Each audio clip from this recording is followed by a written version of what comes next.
Where are you taking me?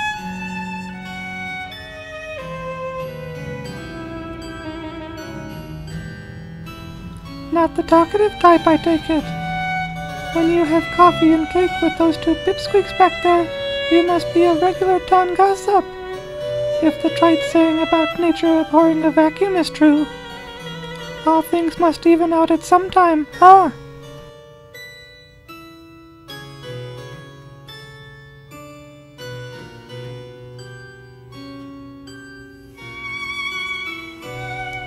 What? There's nothing here.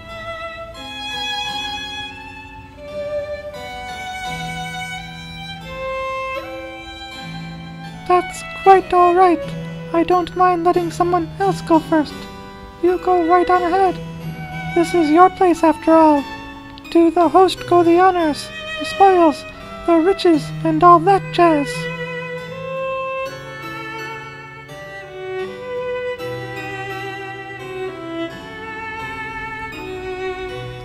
First he doesn't speak, then he doesn't move. You better be careful, or a bird is going to mistake you for a statue.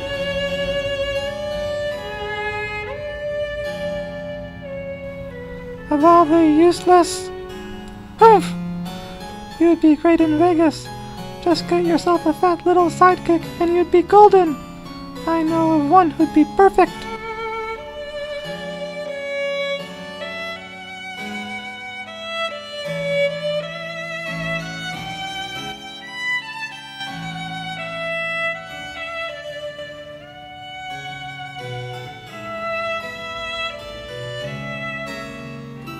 There's nothing here! What are you pointing at? Where on earth have you led me to? I came here to find the beast, not to be buried alive with a mute. Now take me to the... where'd you go? Hey, pal, buddy, amigo, I was just kidding. I didn't mean nothing by that mute remark. If you don't feel like talking, nothing wrong with that. A lot of people like to stay silent. Mimes, they never talk. Not that I ever felt like talking to one to really know for sure, but hey, if that's your thing, so be it.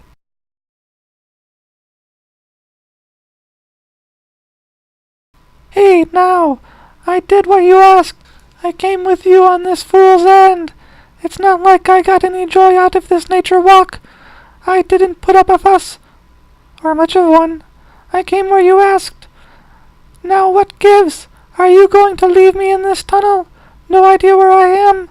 No idea where I'm going? With no idea who it is I'm supposed to find? How am I supposed to do anything on my own? I'm no Houdini. Patience is a virtue, Captain M.T. One that is best displayed when meeting someone new. For you never know whom you may come up against. It's always a good idea to present your best side. If you have one, that is. What's that crack supposed to mean? Whatever it will, Captain.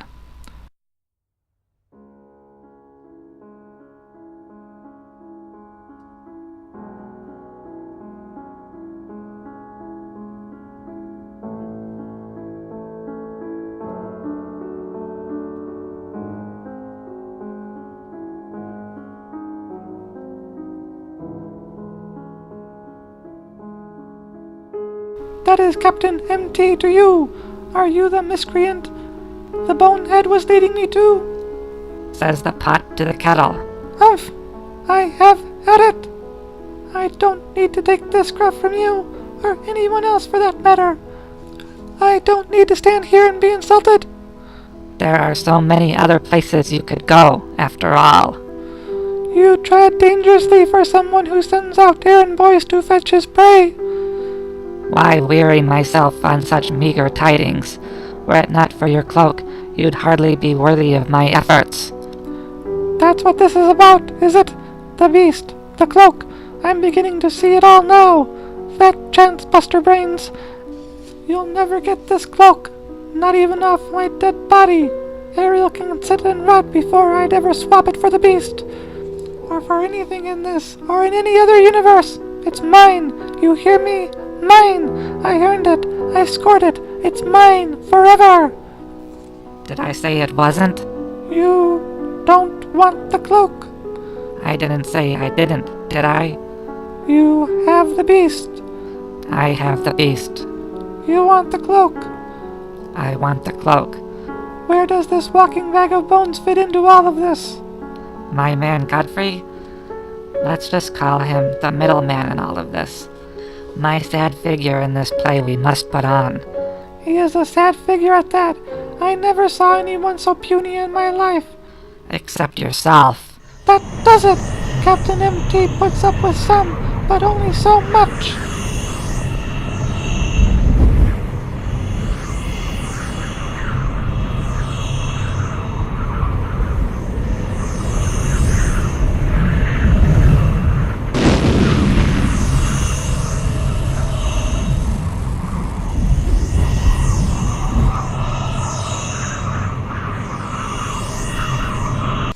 We are on even footing, old man. What was that? You made it. You should know. Where did it go? You saw where it went. That's not what I meant. I know. So, where did it go? Wherever it must. I hope I didn't just seriously screw up.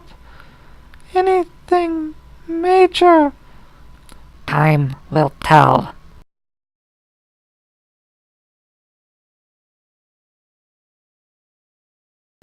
For a moment, your powers are decreased. Worry not. You will not be harmed during this sabbatical of sorts. How reassuring. Your cloak is unharmed, is it not? Yes. As I've said, the Cloak of Hidden Beauty is the only thing about you of interest. Since you yourself are weakened, your control of the cloak is also. It will still protect you, but you, for a time, are more or less at my mercy. Joy. Perhaps this would be a time for you to reflect, to look within yourself on the meaning of thanks. This will be a time for you to be taught the value of being thankful for what you have. Pish tosh. I didn't pay any heed to Jingles when he tried to teach me any of that do-gooder garbage. Nor Bunsen. Why should I pay any attention to you? What choice have you this time? Besides, I have the beast. If you ever want to see her, you will learn some respect. Being thankful, grateful, gracious is a big part of that. As Jingles would show you a film, perhaps in memory of his teachings I will too. No! Yes, Not those same crappy films. those same crappy films. This just keeps getting better and better. As Jingles might say, it's time for the film to begin. Now.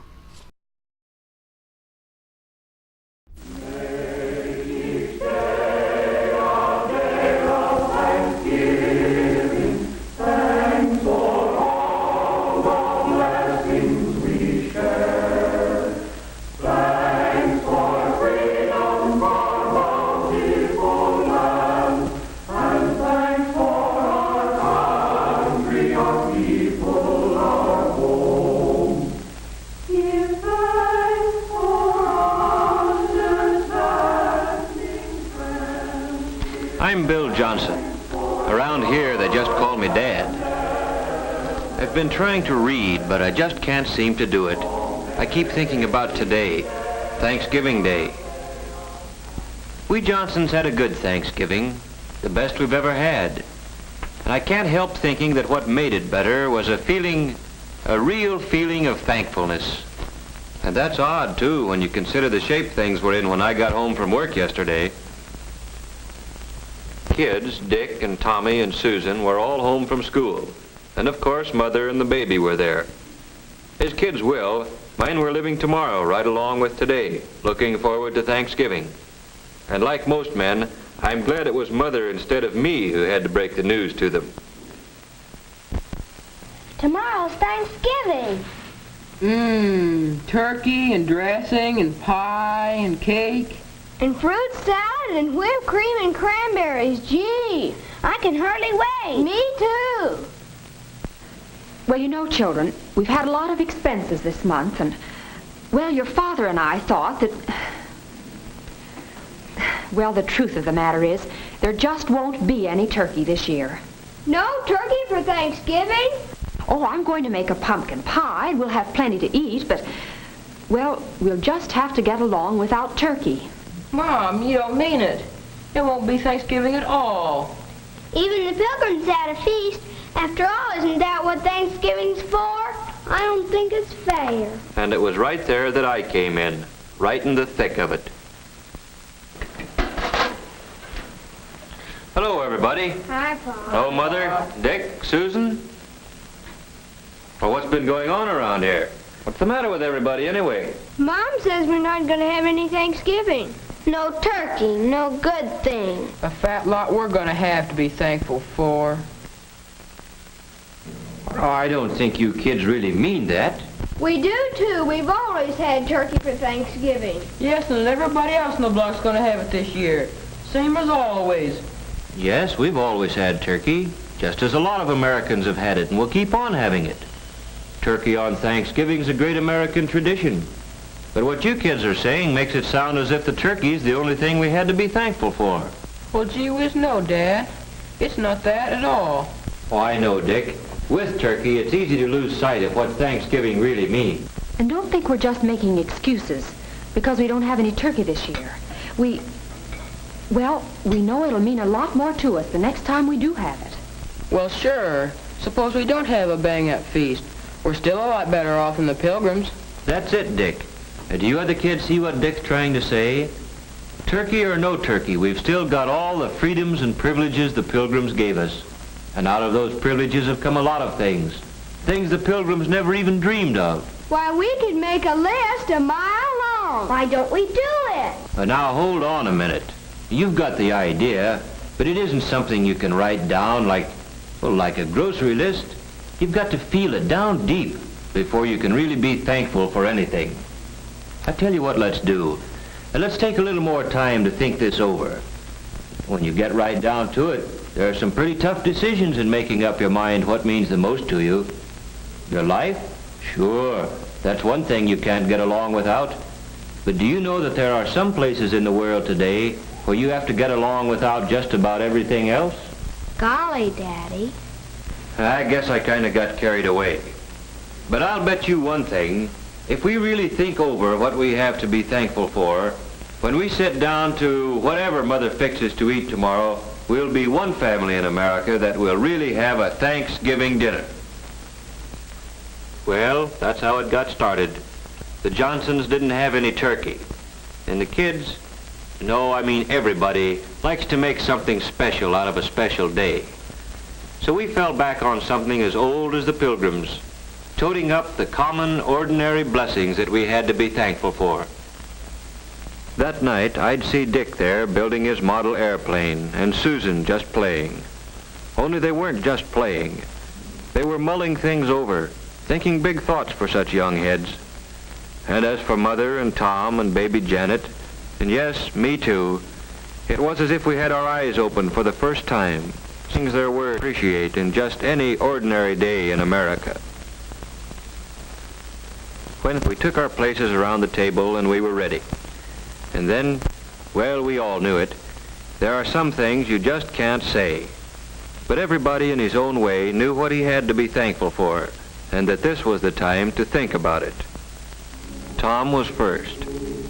I am thankful for getting plenty to eat all the time, with extras that count, like cookies and milk after school. Like Mom says, I'm hungry all the time anyway, and if I didn't live in a country where there was plenty to go around, golly.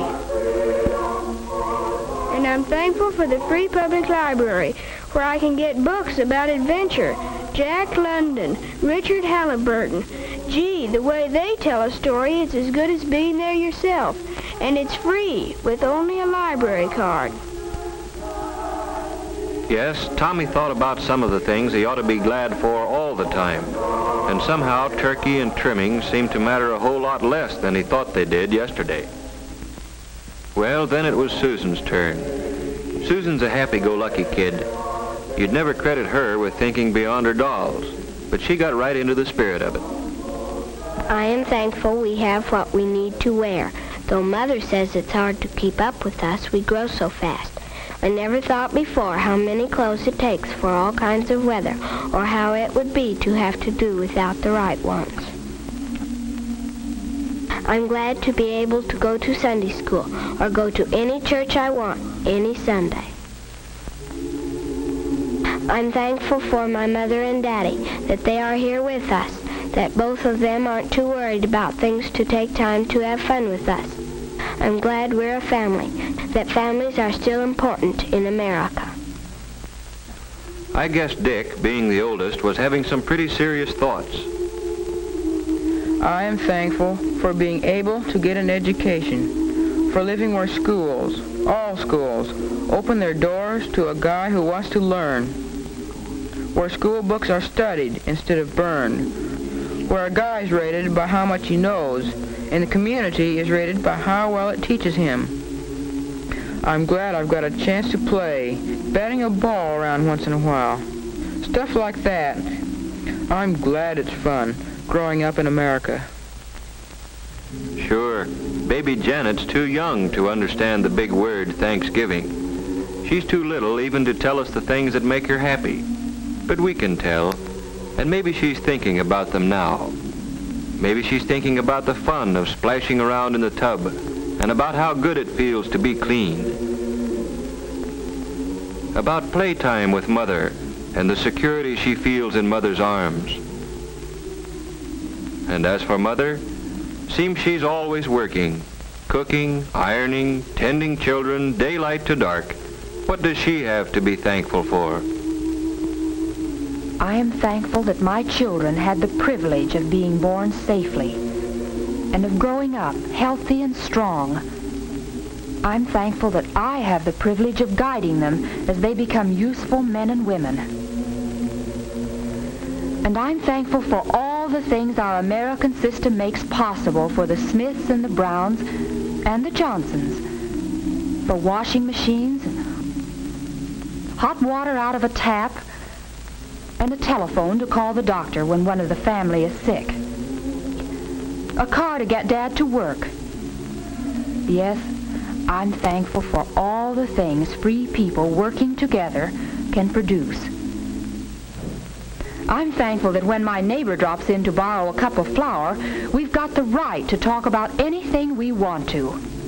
The parent-teacher project, the new mayor, or Jane Jones' hat. And last of all, I'm truly thankful for the peace of mind that Dad's job brings, for knowing that even though there are lots of luxuries we can't afford, there still will always be enough to go around for the things we have to have. I'm glad Dad doesn't work slave hours, that there are evenings and Sundays and vacations when we can all be together. That's Mother for you, grateful for what America means to her family. And now for me. I've got so many things to be thankful for. I'm thankful for this house. It may need a coat of paint, it has a mortgage, but it's ours, a place where we can be together in privacy. And I'm thankful for the thing that makes this house our home, the happiness here, Not just today or on Christmas morning, but on a day-to-day basis all through the year. For knowing that a knock on our door means nothing to fear. A friend calling, or maybe a bill collector, or a kid selling magazines. You never know what to expect. But you can count on one thing. It's not going to be some political gangster coming to drag one of us off to jail because we believe in freedom. And I'm glad that that freedom we've got lets me choose the kind of work I like and can do best. Taking a sluggish motor and making it hum again. Makes me feel that somebody got to his work, or wherever he had to go, just because of me. And feeling like that gives me a lot of satisfaction. And I'm thankful for my newspaper. Just a few cents worth of printer's ink and paper, but more valuable than any amount of money. Because in it, the editor's got the privilege of printing what he thinks. And I've got the privilege of agreeing with him or not, however the facts strike me. And both of us, the editor and I, have the right to act on our opinions on Election Day, to vote for the principles we believe in. And finally, I'm thankful for being able to believe, in spite of everything, that somehow, someway, the unity we've got here in the Johnson family will someday spread to men and nations throughout the world. For all these things, we are truly and humbly thankful. Amen.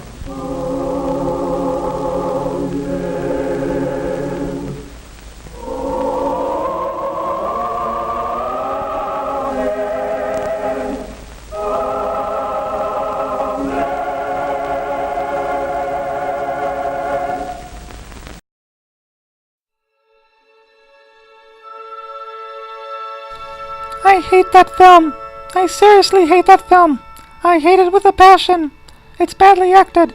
It's badly decorated. It's badly written. I can't believe it's been shown so many times over the last few years. What is this, the 7th year in a row? When will this madness end? It has a good moral lesson in it. That is why it keeps being shown. Morality can't make up for the lack of budget. It's almost as bad as that other turkey of a film Jingles and that idiot cousin of his always show. You know, that one with the turkey. All that's good for is getting a person's appetite ready for the big meal. Although I did show it to Bunsen one year, and my pet turkey, Sebastian, chased Bunsen around the station for 2 hours afterward. At least something good came out of that viewing. That bear could stand to lose a pound or two. Since you do enjoy that film, at least to a degree, we shall watch it, in honor of your fondness of it. I was thinking of letting you off the hook, granting you a Thanksgiving wish, and letting you not view it. However, since you do enjoy the film, let us view it. What? I didn't say I like it. I only said what did I say? I don't want to watch that turkey. Too late, Captain. What? Why? You should learn to watch your words better. They can and will get you into trouble. If you'd watch what you say, things like this couldn't happen.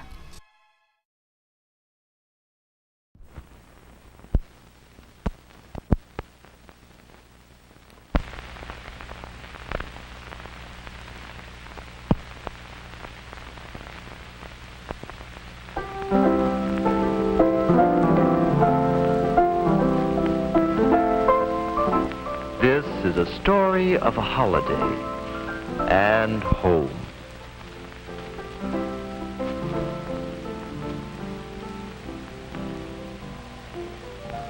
Helping make ready a celebration is part of the fun.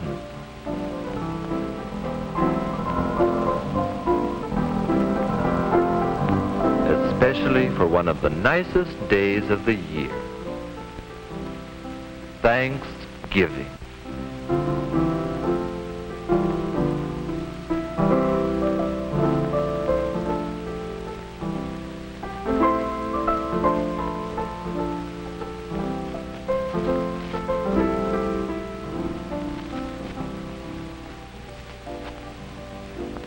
There is happiness in the air,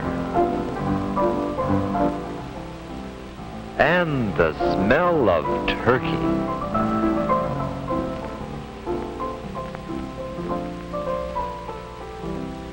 That does look good.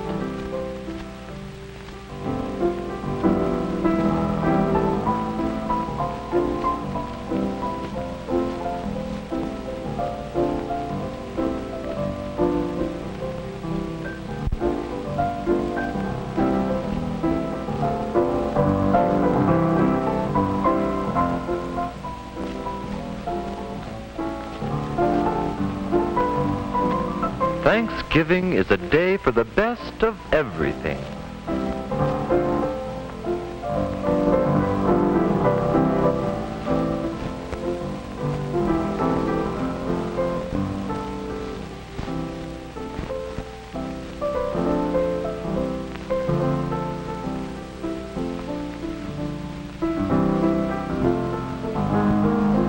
And friends invited to dinner.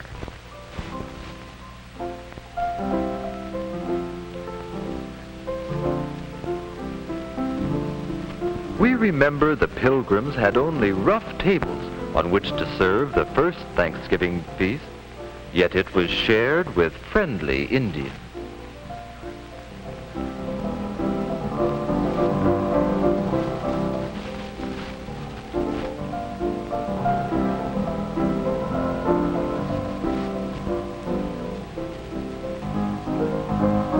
It is good to share a holiday with friends.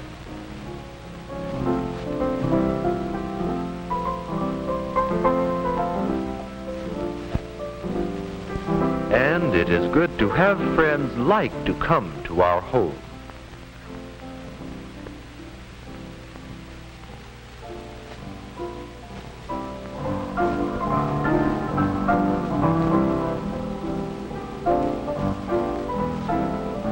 Good manners make people happy, and good table manners make eating together a happy time.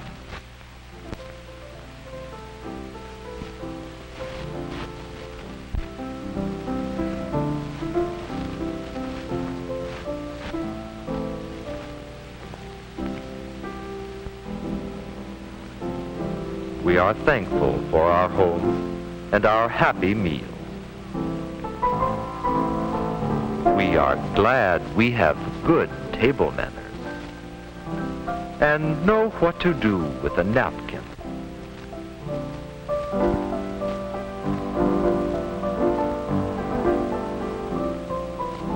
And how to use a spoon in eating soup easily without noise.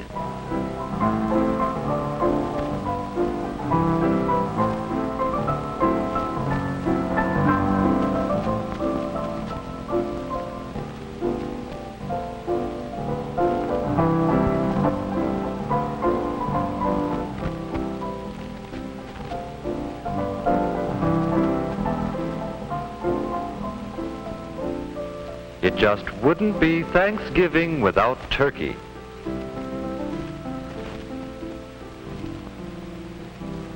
We know Mother knows how to cook it. And Father knows how to carve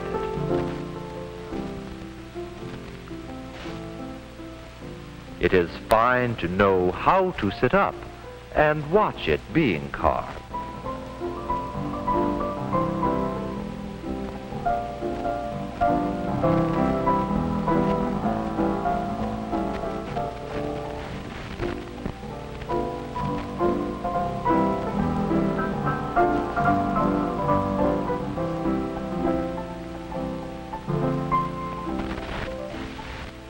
You would know this is a holiday plate.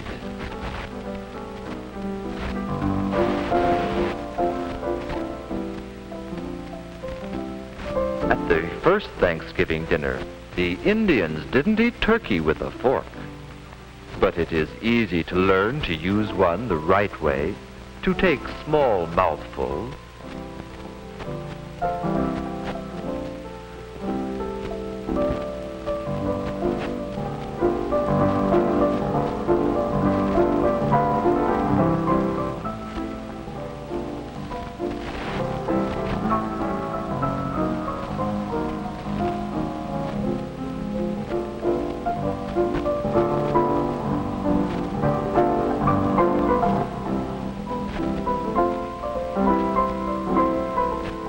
how to butter and eat bread in small bites, so we never have to talk with food in our mouths. It is good to have learned to chew with lips closed and know when to take a drink.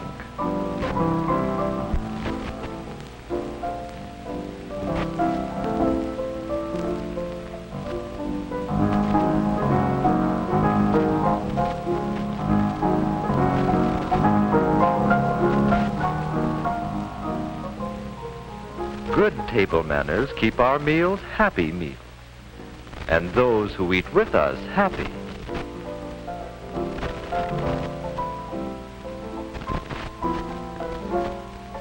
Learning to use a knife the right way takes practice, yet each time we do, it becomes easier.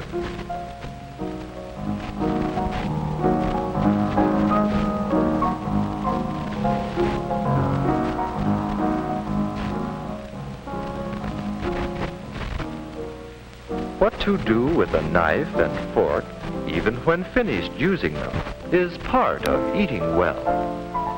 Holidays are days to be glad, and all good manners are ways to make people glad. We like to offer help, or to help when asked.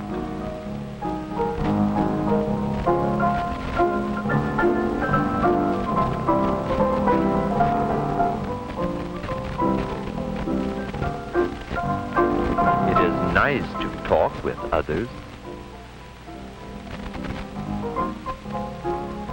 and to know when to wait and listen.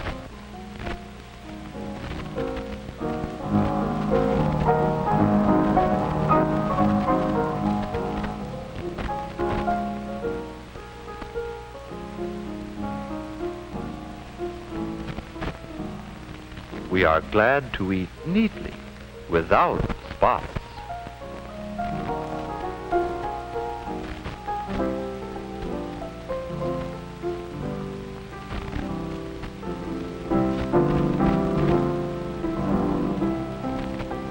Holidays are fun.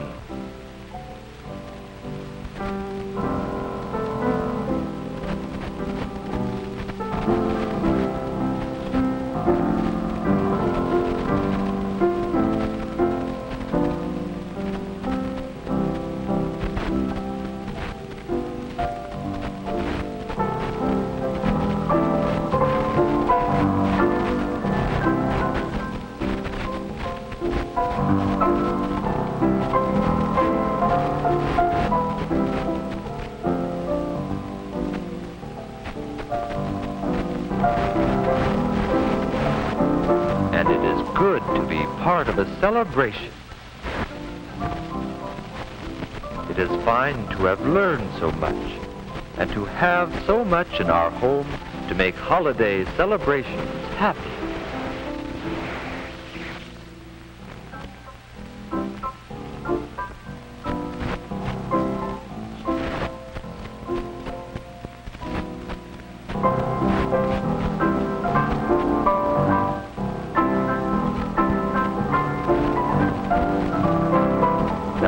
Could you wish for more?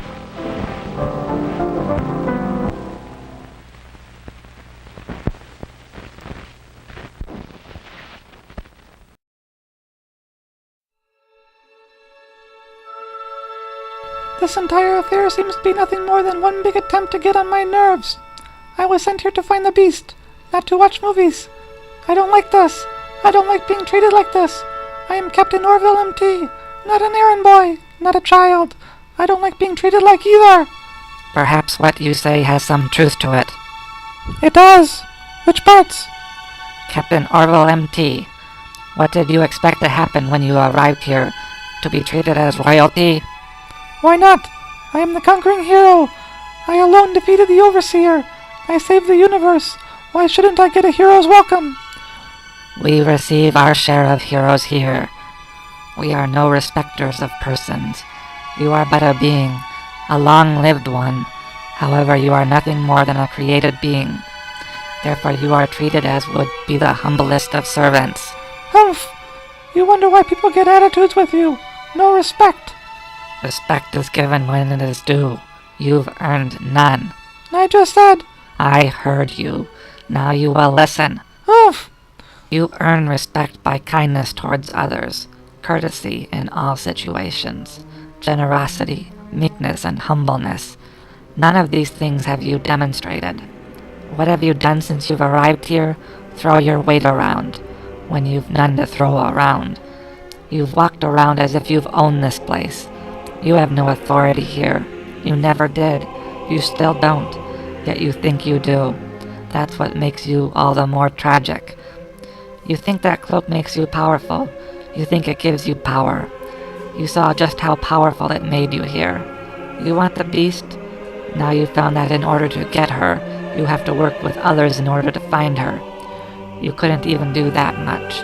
All you could do is whine and complain. You don't deserve the beast, Captain Orville M.T.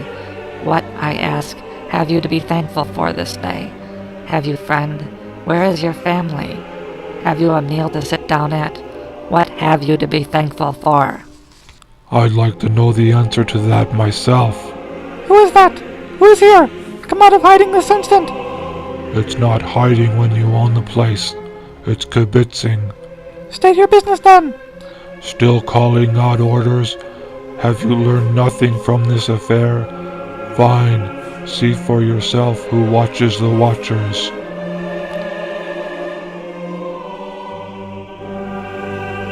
Uh-oh. Yes. Uh-oh.